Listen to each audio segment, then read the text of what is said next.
숨 쉴 수 없는 고난의 뜨거운 바람, 내 영혼을 찢으며 불어올 때 광야에 홀로 남겨진 지독한 외로움 속에 깊은 밤 뜨거운 눈물 흘려도 주님이 주신 사명이라면 가시밭길 맨발로라도 걸어가리. 주님이 주신 약속이라면 불길 위를 걸어서라도 붙잡으리. 사명이 생명이기에 사명이 눈물이기에 힘들고 어려워도 사명의 길을 걸어가리라.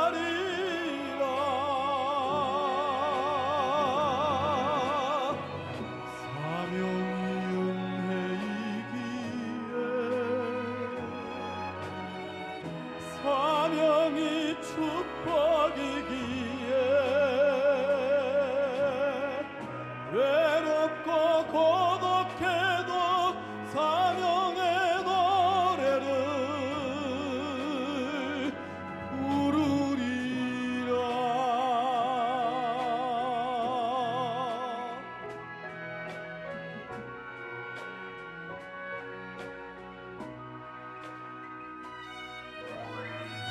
내 삶이 끝나는 그 순간까지, 내 마지막 호흡이 그치는 그 순간까지 사명의 길 위에서 쓰러지리라.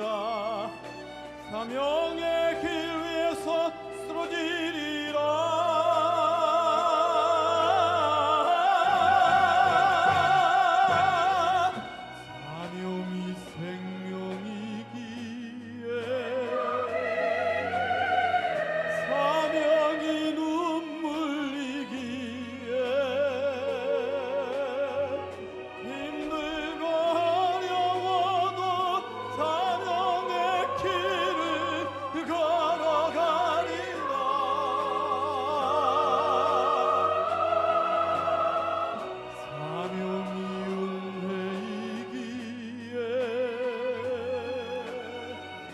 사명이 축복이기에 외롭고 고독해도 사명의 노래를 부르리라. 외롭고 고독해도 사명의 노래를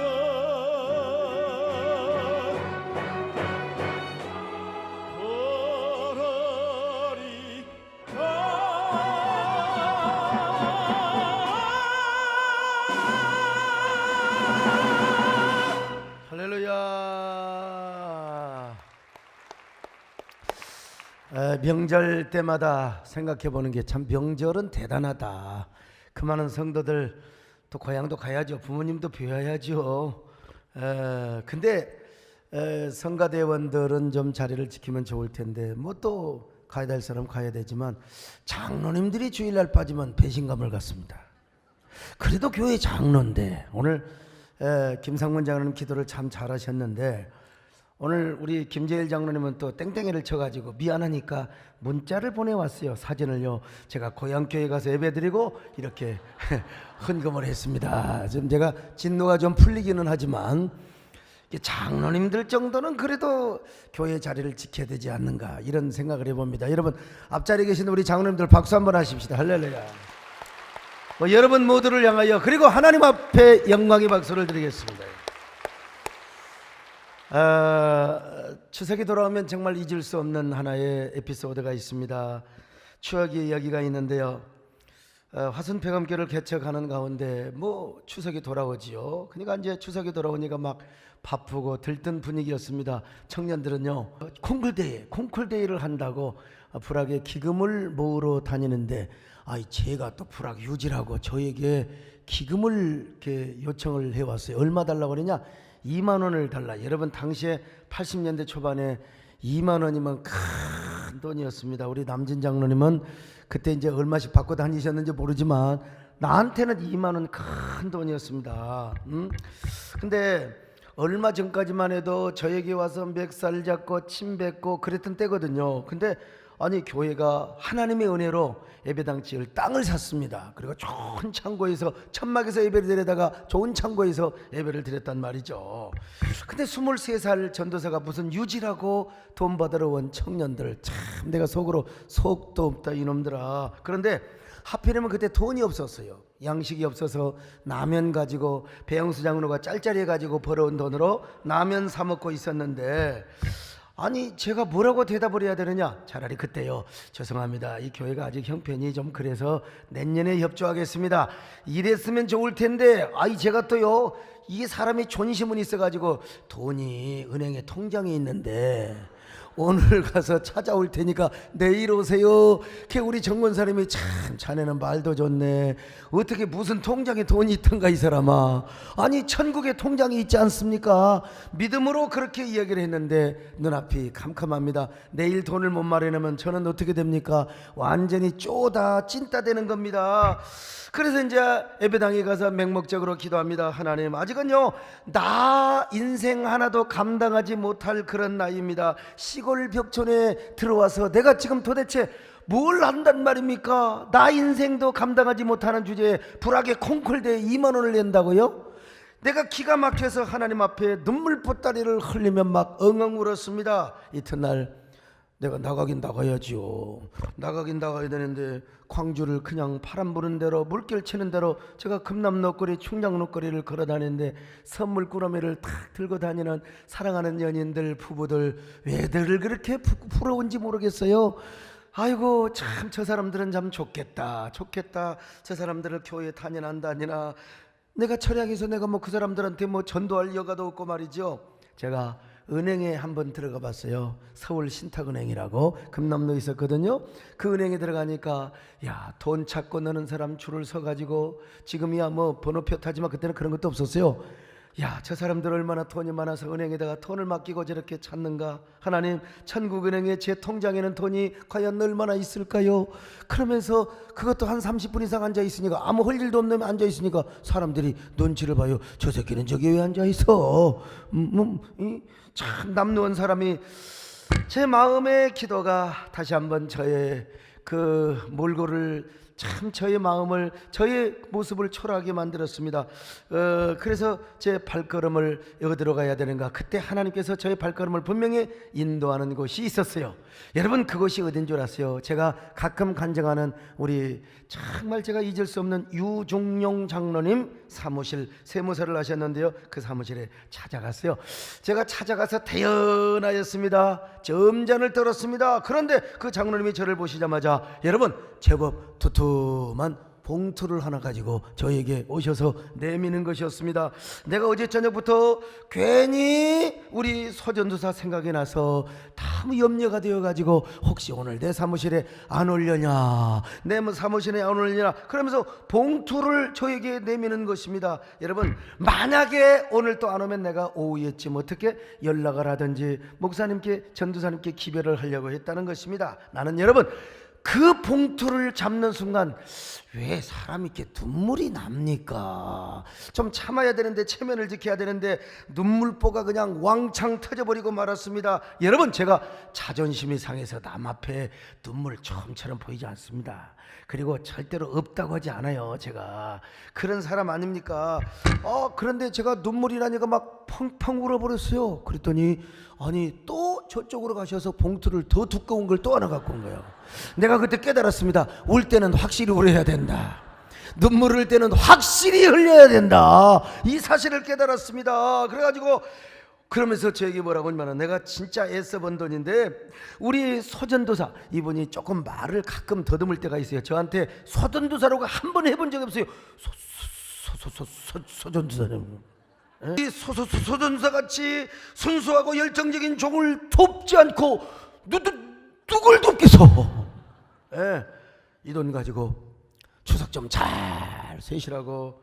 여러분, 아이고, 제가 사무실을 나와서 거기가 금남로 4강가 5강가 되는데 금남로 1가 저기 어딥니까? 그 도청 앞에까지 제가 걸어 나오면서 진짜 많이 울었어요. 야, 우리 하나님 어떻게 이럴 수가 있을까? 어떻게 이럴 수가 있을까? 이럴 수가 있을까? 제가 불로양원이라고 안수 집사님이 경영하시는 그 벌 파는 데죠. 꿀 파는데 꿀 한 병 탁 사고 남광주 시장까지 가서 인삼을 한 보따리 사서 우리 권사님이 맨날 무릎이 시리다고 그랬는데 그거 꿀 몇 병에 인삼 쫙 썰어갖고 같이 해서 여러분요 드시게 하니까 무릎 애린 것이, 그러니까 이런 무릎이 시금시금하는 사람은 꿀에다가 인삼, 제가 이게 처방한 경험 중에 하나입니다. 여러분요, 돌팔이지만요. 그래, 그 꿀과 인삼을 사들고 이제 시내버스를 타고 화순까지 오고 오토바이를 타고 능주까지 가는, 와, 우리 하나님이 이럴 수가 있을까?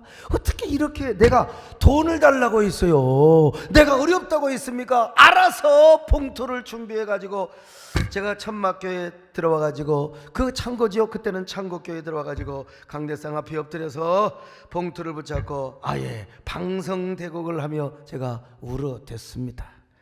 아, 얼마나 감사한지요. 하나님, 저는 이 눈물 잊지 않게 하옵소서. 이 눈물이 마르는 순간 저는 제 생명의 불꽃이 꺼질 것이고 목회의 불빛이 사라지고 말 것입니다. 주여, 이 눈물을, 그때 이 눈물 잊지 않게 하시고 지금의 눈물을 잊지 않게 하옵소서. 여러분, 실컷 울고 나서 이제 불학 청년들이 궁금할 거 아닙니까? 불러이지요.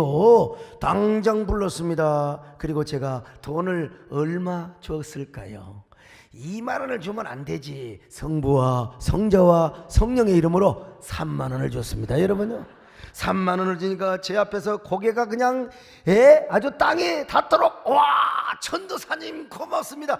돈은 있어야 되겠대. 보니까 세상에 옛날에 말이요, 멱살 잡고 어쩌고 저쩌고 했던 사람들의 자녀들, 다 그런 가족들이 돈 3만 원 주니까 세상에 코가 땅바닥에 닿을 정도로 절을 하고 가는 걸 봤어요. 그때 저는 이야, 진짜 돈의 힘도 크구나, 이 사실을 깨달았어요. 근데 그 돈을 주신 분이 누구냐? 여러분, 하나님의 힘을 믿으시기를 바랍니다. 근데 제가 그때 돈을 주고 나서 제 마음속에요, 참 갈등이 생겼어요.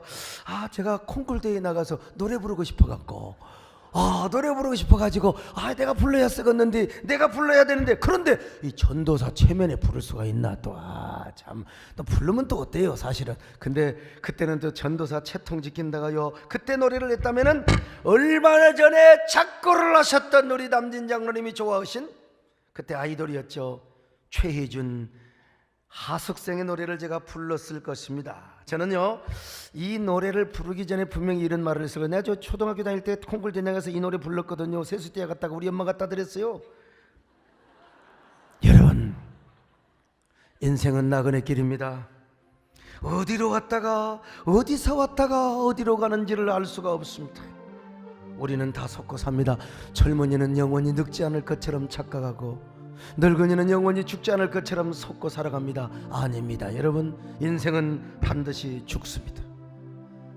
젊은이는 늙고 그리고 늙은이는 죽습니다. 우리 인생은 다 나그네입니다. 그러므로 나그네 길을 살아가는 데 있어서 예수 믿고 교회를 나와야 되지 않겠습니까? 우리 함께 예수 믿고 천국 갑시다. 제가 아마 이런 얘기를 하고도 남았을 텐데 이런 좋은 언어를 썼을지는 모르겠지만 지금 같았으면 내가 콩쿨대에 나가서 이렇게 전도하고 노래를 불렀을 텐데 말이죠. 아쉬움이 좀 있긴 있습니다만, 인생은 나그네 길, 어디서 왔다가 어디로 가는가. 구름이 흘러가며 떠돌다 가는 길에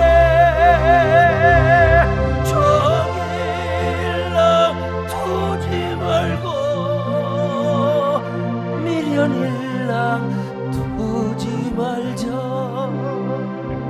인생은 여기서가 중요한가요? 겸손하게 하나님을 섬기고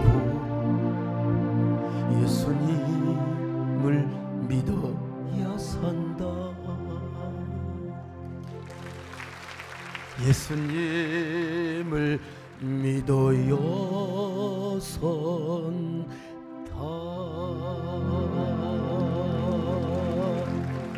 이렇게 전도를. 근데 여러분 그 다음에 곡이 중요해. 짜자잔 짠짜. 이 곡이 더 아주 멋있는 것 같아요. 아무튼간에요. 이 그냥 지나갈 수가 있나. 아무튼.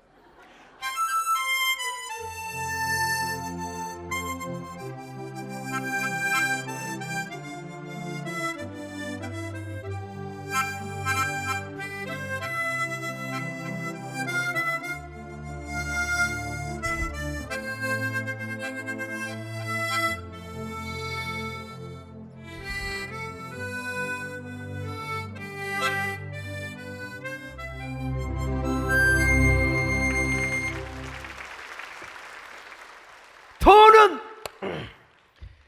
개같이 벌어서 정성같이 써야 한다는 옛말의 기억이라서 내가 택시기사한테 들은 얘기입니다. 근데 그래서 이튿날 아직은 추석이 안 들어왔으니까 능주장에 가가지고 그 눈물 묻어있는 돈, 그때 좀이라도 아꼈어요. 다 써버렸어요. 닭도 수십 마리 사고요, 뭐 소고기, 하여간 정육점에 소고기 다 떨어질 정도로 다 사고 선물 보따리를 오토바이로 그냥 가득 실어가지고 교인들에게 와서 다 나눠줘 버렸어요. 교인들에게서 아이고 참 이 사람 규모가 있어야 되는데 제가 조금 하여간 기분파는 기분파요. 그러나 여러분 저는 그때 우리 요장로님께 받은 은혜 내가 잊을 수가 없습니다. 그래서 저는 여러분 지금까지 추석에 우리 대통령께서 선물 보내주시면은 꼭 추석 선물은 요장로님께 보내요. 난 지금까지 대통령 선물 한 번도 뜯어본 적이 없어요. 뜯어본 적이 뭐가 있는지도 몰라. 서려운 선물은 제 목회에 또 잊을 수 없는 우리 문정남 장로님께 보내드리고요. 제가 이렇게 하고 있는 것을 알면서 이제 교인들이요, 대통령 선물 받은 분들이 있잖아요. 그걸 전부 저에게 상납을 합니다. 저에게. 이번에는 우리 이철희 장로님 갖고 오셨는데 상납을 해요. 대학 정작하시고 이런 분들, 그러면 저는 또 옛날에 어려웠을 때 도와주셨던 분들에게 다 제가 이렇게 보내드리죠. 이번에도 선물 보내주신 우리 문 대통령님께 정말 감사드리고요. 사람에게요 이런 추억이 있다고 하는 게 참 아름다운 것입니다. 오늘 우리는요 추억 속에 살고 그 추억은 오늘 현재 나를 있게 하고 그리고 미래의 아름다운 밝은 미래로 우리를 이끌어주는 것이 추억입니다. 그래서 저는 이런 아름다운 회상을 추억할 때마다, 이 추억을 회상할 때마다 이런 다짐을 합니다. 그때 그런 은혜가 있었어. 그때의 눈물을 내가 잊어서는 안 되지. 그러니 내가 더 하나님을 사랑해야 돼. 하나님을 섬겨야 돼. 나는 하나님만을 섬겨야 돼. 그러면서 이런 노래를 불러요. 여러분 이 노래는 우리 다 같이 한번 불러보십시다. 여러분요, 마음을 다하고 성품을 다하고 힘을 다하여서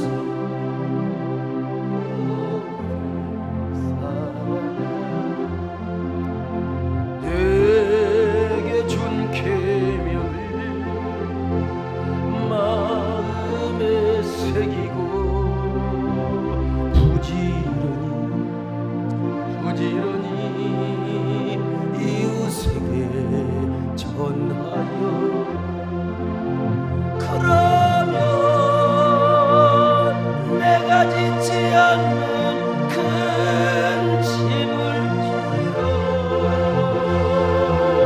내가 심지 않은 과실을 먹게 하리로. 그러나 한 가지 잊지는 말아라. 교인들 우리를 구원하신 또 한 가지 잊지 못할 이야기가 있습니다. 예수 믿고 제일 곤란했던 게 이 제사 지내는 문제였어요. 저희 아버님은 8대 장손, 그래서 우리 집에는 제사가 많았습니다. 그러니 예수를 믿은 후부터 특별히요 제삿날, 이게 추석이나 설날이 되면 참 곤란했어요. 늘 제상 앞에서 제사를 해야 되는데 저는 자리를 피했거든요. 그러다가 한 번은 아버지에게 잡혔습니다. 야, 넌 선영을 버릴래? 아니면 선영에게 제사할래? 그렇게 다짐을 받다가 결국 저를 안 해서 지금 뭐 그냥 매 세례, 그냥 회초리 세례를 제가 받았죠. 몽둥이 세례를 받았어요. 어느 날은 저에게 그냥 메조를 달아놓은 곳에다가 저를 묶어놓고 패가지고 제가 거울을 볼 때마다 내가 메조같이 생긴 이유가 거기에 있구나, 이런 사실을 깨달았어요. 예? 여러분, 거기다가 참 얼마나, 심지어는 막 저를 그냥 작두에다가 그냥 모가지를 썰어 죽이신다고 내년은 집에서 쫓겨났어요. 유벨락에 우리 아버지께서 저에게 화를 내시는 이유가 있어요. 사실은 저희 집안보다 다 장손 집안이고 뼈대 있는 우리 고향에 어느 양반 가문이 있었어요. 근데 이분은 그분의 아들이 저보다도 더 먼저 목사가 되셨어요. 저는 신학교도 안 가는데 그분은 이미 목사가 되어 있었어요. 근데 그 집안에 할아버지가 계시는데 얼마나 완고하셨는지 목사인 손자도 꼼짝을 못해. 그래서 할아버지와 아버지에게 이런 얘기를 하셨대요. 할아버지, 아버님, 저는 옆에서 무릎 꿇고 기도할 테니까 할아버지는 열심히 제사 지내세요. 이렇게 아주 그대로 드렸다는 것입니다. 그게 사실이겠습니까? 헛소문이지. 그냥 전달. 여러분, 우리 나라에도 끝없는 거짓 소문들, 또 끝없는 교회 안에도 막 루머도 있고 막 그렇지 않습니까? 어떻게 목사가 제사상 앞에 엎드려 기도를 하겠습니까? 나는 이해가 안 됩니다. 어쨌든 간에요. 근데 아버지가 그런 소문을 들었어요. 그러니까 우리 아버지께서 저에게 눈물 섞인 말씀을 하시는 거요. 소리를 지르, 이런 육시얼로마 이놈아, 이 쳐죽일 놈아 이놈아. 우리 아버지가 욕은 100가지가 있어요. 이 급살 맞아 죽을 놈아 이놈아. 아이고, 나 그때 뭔 말인지도 몰랐어요. 아무튼 아무기 아들은 말이야, 너보다 기도 그거 더 훌륭한 신학교 나오고 유명한 목사가 되어서 말이야. 그런데 제삿날 집에 오면은 할아버지와 함께 제사를 지낸다더라 이놈아. 그런데 너는 뭐가 그렇게 대단하다고 예수를 지랄같이 믿느냐? 예수를 내가 보니까 지랄같이 믿었던 것 같아. 아무튼 말이야. 목사도 아니고 천도사도 아닌 것이 뭘 그렇게 지랄같이 믿느냐고. 저는 언제나 이런 구박을 받아야 했습니다. 여러분, 그 목사님께서 뭐 그렇게 하셨겠습니까? 나는 그렇게 안 하시려고 빈빛습니다. 소문이 그렇게 돌았겠지요. 다 할아버지 전도하시려고, 아버지 전도하시려고 그랬던 것이죠. 그리고 10세대 믿지 않는 가정, 그렇게 대총각집에서 예수 믿고 목사 된 것도 대단하신 분이죠. 훌륭하신 분이죠. 그러나 나는 그때 그분 때문에 상처가 참 많았어요. 그때는 그 목사님에 대한 이야기, 우리 아버지를 통해서 들으면서 얼마나 내가 상처를 받았는지 몰라요. 그 목사님 나처럼 핍박받고 집에서는 쫓겨났으면 얼마나 좋을까. 왜 그랬을까? 아무리 그런다고 왜 같이 제사 지내도 좋다고 그렇게 말씀을 하셨을까? 그때입니다. 사실이 아니겠지만 그 목사님도 비록 아버지에게 배맞고 쫓겨난 일이 있었다면 우리 아버지가 이해를 하셨을 텐데 왜 우리 아버지에게 나를 핍박하는 빌미를 주셨을까? 저는 집에서 쫓겨나오면서 눈물로 이런 결심을 했습니다. 하나님 염려하지 마세요. 저는요 오로지 하나님만 섬기겠습니다. 걱정하지 마세요. 끝까지 하나님만 잘 섬기겠습니다. 내 목에 칼이 들어도 제사 지내도 좋다고 나 그런 거 가르치지는 않겠습니다. 그렇게 타협하지는 않겠습니다. 오로지 하나님 한 분만을 잘 섬기겠습니다. 그러면서 이제 성경 찬송을 들고 나오면서 뒤를 돌아봐도 행여나 우리 아버지가 따라올까, 행여나 우리 형이나 누나가 따라올까 그럴 줄 알았는데 나를 붙잡으러 오는 분이 한 분도 안 계세요. 나는 진짜 나가야 될 팔자구나. 그러면서 제가 여러분 이런 노래를 부르며 신장로거리를 제가 계속해서 눈보라를 맞고 제가 걸어오는 것입니다. 주여 나의 정성 나의 생명을 드립니다. 주여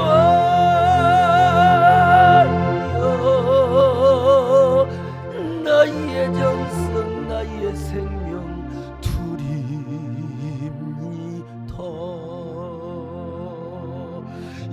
작은 나의 정성, 나의 생명, 나의 주님만을 위하여서 살기 원하오니 주여 잡아주소서, 나를 잡으소서. 주님만을 위하여 살게 하소서.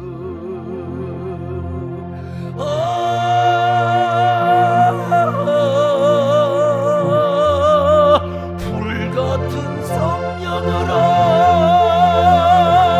충만케 하옵소서. 환난이 와도 핍박이 와도 내 주만 위해 내가 살리라.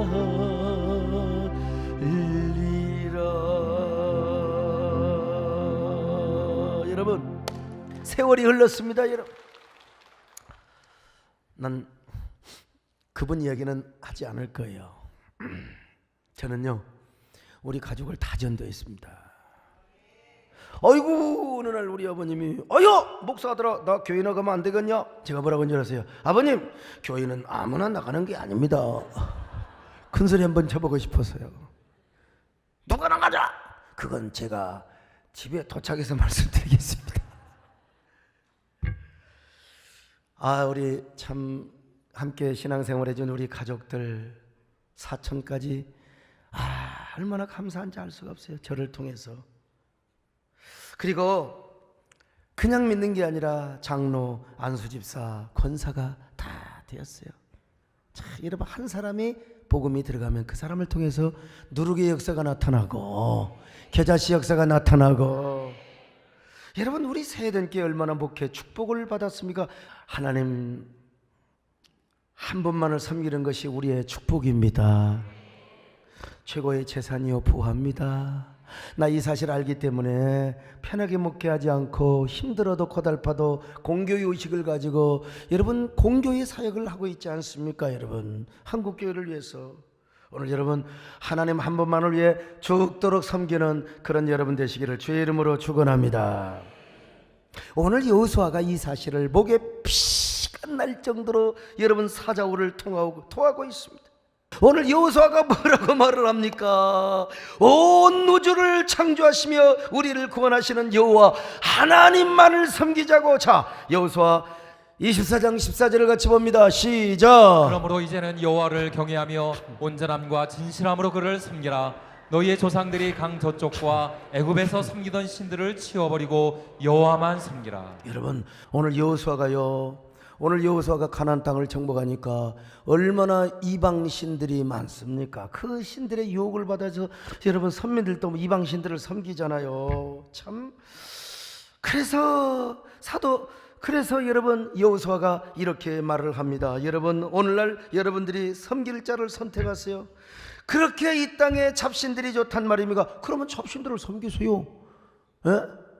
저 강 건너편 우리 조상들이 섬겼던 신이나 저 바알신이나 아세라선을 섬기세요. 우리 하나님을 섬기는 것이 얼마나 큰 축복인 줄 아세요?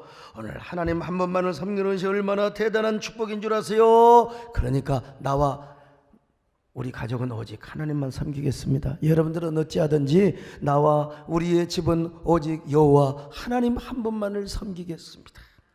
자, 여호수아 24장 15절을 같이 보실까요? 시작. 만일 여호와를 섬기는 것이 너희에게 좋지 않게 보이거든 너희 조상들이 강 저쪽에서 섬기던 신들이든지 또는 너희가 거주하는 땅에 있는 아모리 족속의 신들이든지 너희가 섬길 자를 오늘 택하라. 오직 나와 내 집은 여호와를 섬기겠노라 하니. 여러분, 이 사실을 어디서 외쳤습니까? 세겜 땅에서. 세겜 땅은 그리심산과 에발산, 축복과 저주를 선포하는 산이었지 않습니까? 그런데 아브라함도요 세겜에서 결단을 합니다. 야곱이도 결단을 했습니다. 모세도 이곳에 가서 축복과 저주를 선포하라고 했습니다. 모든 사람들에게 결단의 장소였습니다. 그래서 여호수아는 지금 세겜에서 리바이벌 부흥회를 하고 있는 것입니다. 여러분, 오늘 그런 의미에서 이 말씀은 세겜의 리바이벌 말씀이라고 할 수 있습니다. 오늘 이 자리에 오신 여러분들이 오늘 이 자리가 세겜 땅과 같은 결단의 시간이 되시기를 바랍니다. 하나님 한 분만을 섬기겠다고 하는 결단을 하는 세겜 리바이벌의 주인공들이 되시기를 축원합니다. 당사자여 구경꾼이 되지 마시고 하나님만을 섬기겠다고 결단하는 축복의 성도들이 되시기를 바랍니다. 여러분, 왜냐하면 참 추석이 좋은 명절이죠. 가족끼리 만나고 또 부모님을 만나서 효도하고 얼마나 좋아요. 근데 이제 문제는 뭐냐면 우리의 신앙이 속화되지 않을까, 이런 염려를 또 해야 되고요. 믿지 않는 가정, 믿지 않는 부모님과 대대로 믿지 않는 가정은 참 이게 제사 문제 때문에 참 굉장히 곤란하지요. 그래서 참 우리가 시험 들기도 하고 또 우상 숭배를 할 수도 있고 그렇습니다. 하나님만을 섬기라고 하는 말씀과 배치가 되기 때문에 그렇습니다. 여러분, 추석이 어떻게 생겨난 줄 아십니까? 원래 추석은 가이나 한가위, 가배절이라고 있습니다. 이 명절은 우리나라의 전통적인 하나의 미풍양속이죠. 근데 이게 언제부터 시작되느냐? 신라 유리왕 때부터. 유리왕, 이 추석이란 궁중놀이의 하나였습니다.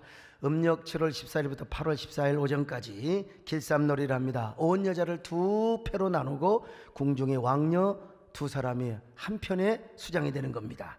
열심히 길쌈을 일을 해가지고 이제 8월 14일 날 보니까 누가 많이 했느냐, 그 4개를 해가지고 진 편이 떡과 음식을 만들어 놓고 서로 함께 기쁨과 즐거움, 유희를 즐겼습니다. 바로 이런 한가위 명절을 신라 때부터 고려 중엽까지 잘 지켜왔습니다. 특별히 곡식이 익는 계절이기 때문에 여러분, 우리로 말하면 추수감사제것처럼 풍년의 노래를 부르면서 아주 새쌀밥을 지어먹고 아주 즐겁게 그 절기를 지켰던 아주 미풍양속의 절기였죠. 그런데 이제 13세기경 고려 만렵 주자에 의해서 체계화된 이 성리학이 우리나라에 들어옵니다. 그러면서 유교 문화가 정착되기 시작하지요. 근데 이 유교 문화는 우리나라 사회 속에서 소위 제례 문화를 형성하기 시작합니다. 그러면서 그때부터 정식으로 조상에게 제사를 드리는 이러한 풍습이 이제 설과 추석에 그리고 제삿날에 진행되게 되죠. 그래서 이 순수한 명절인 추석이 이제 고려 말려부터 제사 드리는 날로 변형이 되었다는 사실을 말씀을 드리는데, 사실 우리나라의 제사 제도는요, 중국의 주자가래라고 하는 제사법에서 유래되었습니다. 물론 중국에서 주자가래가 만들어지기 전부터 상나라, 하나라 때부터 제사를 드렸습니다. 우리나라 신라 고구려 때도 제사를 드렸고 아프리카도 마찬가지입니다. 제사는 오랜 전통을 가지고 있지만 그때 제사는 조상들에게 드리는 제사가 아니라 토속신이나 하늘의 신들에게 드리는 제사였습니다. 그러니까 소위 말하면 종교적인 행위였죠. 공자님도요, 영원 불멸 사상을 이야기한 적이 없습니다. 사실은 어떤 의미에서. 그리고 공자님도 부모님 살아계실 적에 효도하라고 그랬지, 공자님이 살아계실 적에 부모가 죽으면 제사를 하고 이런 얘기를 한 적이 없습니다, 여러분. 근데 이게 송나라 주자 때부터 이제 주자가래가 나오면서 주자가래가 왜 나왔느냐, 주자라, 이 주이라는 사람이 큰 뜻을 품고 고향을 떠났습니다. 오랜 기간에 학문을 몰두한 끝에 과거에 합격을 하죠. 우리말로 말하면 부와 명성과 그리고 엄청난 금이 환양으로 고향을 방문합니다. 근데 고향에 돌아오니까 어머니 아버지가 다 돌아가시고 어머니 아버지의 묻혀있는 무덤은 잡초만 무성하게 자랐어요. 성공을 하고 온 주자가 얼마나 인생에 한없는 피해와 그리고 허탄한 허무함을 느꼈는지 몰라요. 무덤 앞에서 팡성대곡을 합니다. 불효자는 옵니다. 이런 노래와 같은 것이죠. 가만히 생각해 보니까 이제 불효자들을 위해서 아무리 효도한다고 하지만 얼마나 동기가 아름다운 일인지는 모르겠습니다만은 어쨌든 지금까지 내려온 제사 풍습을 잘 정리해서 이제 조상을 어떻게 섬기는가, 바로 주자가래 제사의 풍습과 법도를 만들어 낸 책이 바로 주자가래입니다. 공식적 제사의 기원이 바로 여기서부터 시작이 됩니다. 그런데 역사적으로 우리 민족이 제사 제도를 쉽게 수용할 수 있었던 것은 이게 유교가 인륜과 효를 강조하였기 때문이죠. 제사 지내는 것은 바로 부모에게 효도 행위라는 점이 강조되었기 때문에 우리 문화 속에 아주 급속하게 빨리 정착할 수가 있었던 것입니다. 그러나 우리의 심보는 나빠요. 정말 효도하는 마음으로 하는 것이 아니라 이제 여러분 살아생전에는 부모를 원수같이 취급했던 사람들이 말이죠.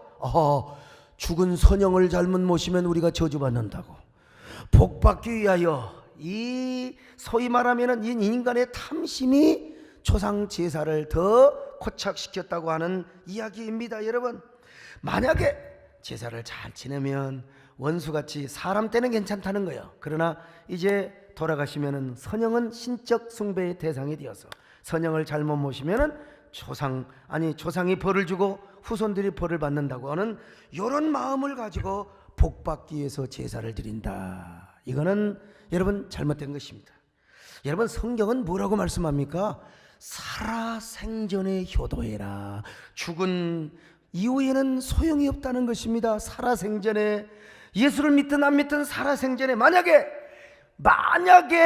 불효자식이 있다면 이놈은 저 동구 밖으로 데려가서 돌로 쳐 죽이라. 공자보다도 더 여러분 성경은 효도 서상을 강조하고 있습니다. 자, 신명기 21장 18절로 21절 같이 봅니다. 시작. 사람에게 완악하고 패역한 아들이 있어 그의 아버지의 말이나 그 어머니의 말을 순종하지 아니하고 부모가 징계하여도 순종하지 아니하거든 그의 부모가 그를 끌고 성문에 이르러 그 성읍 장로들에게 나아가서 그 성읍 장로들에게 말하기를 우리의 이 자식은 완악하고 패역하여 우리의 말을 듣지 아니하고 방탕하며 술에 잠긴 자라면 그 성읍의 모든 사람들이 그를 돌로 쳐 죽일지니 이같이 내가 너희 중에서 악을 제하라. 그리하면 온 이스라엘이 듣고 두려워하리라. 성경은 살아계실 적에 부모님을 잘 모셔야 된다는 것입니다.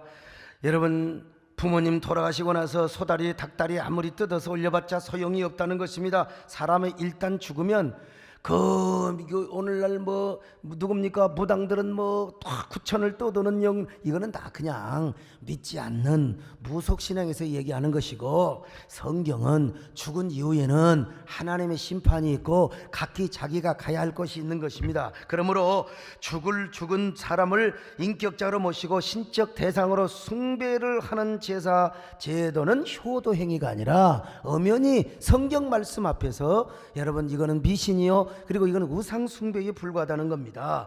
다른 신을 섬기지 말라고 하는 것과 거반 같은 내용의 말씀이라는 것입니다. 왜냐? 참된 경배의 대상은 오로지 하나님뿐이라는 것입니다. 만약에 여러분, 나는 그렇게 확신합니다. 이런 말씀을 듣고 오해할 사람이 있을지 모르겠는데, 만약에 우리를 낳아주시고 길러주신 어머니 아버지가 여러분 인격자라 오셔서 보이지는 않지만 우리가 드리는 제사 음식을 받아먹고 가신다면 나는 제사 지내야 된다고, 난 성경도 하나님도 그렇게 말씀하셨으리라고 저는 믿습니다. 그런데 여러분, 성경은 그렇게 말씀하지 않아요. 여러분, 그분이 산 인격체로 와서 아이고 세상에 내가 구천을 떠돌다가 내가 이렇게 배부르게 먹고 간다 한다면 나는 하나님께서 여러분 제사 지내라고 하지 왜 안 했겠습니까 여러분요. 그러나 내가 성경을 보니까 그날 제사를 지내면 받을 놈이 따로 있어요. 조상의 탈을 쓰고 거짓 가면을 쓰고 받아먹는 이 거짓 떠돌이 귀신들이 있는데, 여러분 성경을 한번 보실까요? 자, 고린도전서 10장 20절입니다. 시작. 무릇 이방인이 제사하는 것은 귀신에게 하는 것이요 하나님께 제사하는 것이 아니니 나는 너희가 귀신과 교제하는 자가 되기를 원하지 아니하노라. 참, 어떻게 귀신을 즐겁게 해야 되겠습니까 여러분? 그러면 우리는 어떻게 해야 된단 말입니까? 그래서 우리가 하나님 앞에 추도 예배를 드리는 것입니다. 부모님의 은혜를 기억하고 부모님의 은혜를 감사하면서 하나님께 경배하고 예배하고 추모를 하는 것입니다.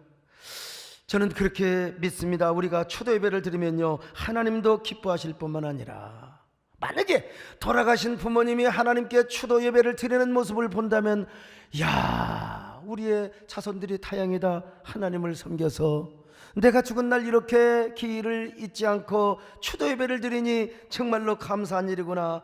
여러분, 나는 그렇게 믿는데요, 그러니까 우리가 이럴수록 어떻게 합니까? 하나님을 경배해야 될 줄로 믿습니다.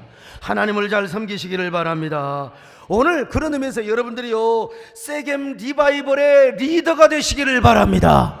세겜 부흥의 당사자가 되시기를 바랍니다. 주인공이 되시기를 바랍니다. 여러분, 들러리 되어서는 절대로 안 됩니다.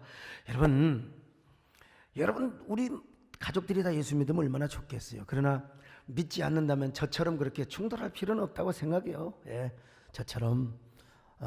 그러니까 이제 어떻게 해야 되느냐? 형제간들이 제사를 지낸다면 뭐 피해서 양해를 해서 내가 저 다른 방에 양해를 해주면 좋지만 양해를 해주지 않고 형제간에 불화가 온다면 저는 그렇게 이 정도는 할 수 있죠. 여러분, 우리가 믿지 않는 사람 조문할 때도 그 앞에 가서 다 묵념하고 기도하지 않습니까? 그러니까 다 우리 부모님의 은혜를 생각하면서, 다 우리 부모님의 은혜를 추모하면서 그 제상 앞에서 여러분이 서서 기도하고 하나님께 묵념할 수 있어요. 예? 그 정도까지 우리 그리스도인이 그 정도의 예의는 지켜야죠. 아니라고 그럴 필요는 없다고 봅니다. 그런데 우리가 그 자리에서 절을 하는 것처럼 눈치를 보고 신용을 하고, 여러분 또 그런 것은 절대로 하나님 보시기에 선하지 않는 것입니다. 어쨌든 간에 이렇게 잘 하고요, 이제 여러분들이요 계속해서 간증을 하는 겁니다. 아버님, 형님, 동생들, 나오들, 나는 예수 믿어서 이렇게 복을 받았어. 참 내가 이렇게 은혜를 받았어. 그리고 믿지 않는 사람들에게 여러분 전도를 하시고 복음을 전해보세요. 이게 한 번, 두 번, 세 번, 5년, 10년, 15년 가보세요. 이게 축적이 되고 농축이 되어서요, 이게 힘이 되어서요, 반드시 저와 같은 열매를 맺게 하여 주실 줄로 믿습니다. 할렐루야. 아니, 우리가 부모님의 은혜에 너무나 감사하지 않습니까? 조상님의 은덕이 너무나 감사해요. 그런데 이때 우리가 하나님 앞에 추도 예배를 드리면서 우리가 하나님을 경배하고 우리의 자손들이 함께 우의하며 이렇게 예배드리면 얼마나 좋습니까? 부모님의 은혜를 우리가 기리면서 살아생전의 이야기를 나누면서 하나님께 감사하며 예배드리는 모습이 여러분 얼마나 감사하겠어요. 오늘 여러분 하나님도 기뻐하시고, 여러분 아마 정말 우리 온 가족들이 기뻐하며 하나님의 영광을 받으시지 않겠습니까? 오늘 여러분 깨닫는 자는 아멘 하시길 바랍니다. 우리 모두 세겜 리바이벌의 주인공이 되게 하여 주시옵소서. 복음을 전하고 간증을 하다 보면 언젠가 여러분 그분들도요 하나님을 알고 예수님을 영접하게 되어 있다니까요. 오늘 여러분 모두 귀한 세겜 리바이벌의 주인공이 될 수 있기를 축원합니다. 기도하겠습니다. 하나님 아버지, 우리는 추석 연휴가 와도 하나님과 더 가까이 하고 싶습니다. 더 하나님을 잘 섬기며 오직 하나님만 섬기기를 원합니다. 그리고 부모 형제를 만나면 하나님을 자랑하고 예수 그리스도를 전하게 하여 주옵소서. 내가 받은 은혜와 축복을 간증하게 하여 주시옵소서. 세겜 리바이벌의 주인공이 되게 하여 주시옵소서. 예수님의 이름으로 기도드렸나이다.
찾아오지 않는 적망의 시간, 바람도 꽃잎을 찾아왔어요. 별들의 이야기를 속삭여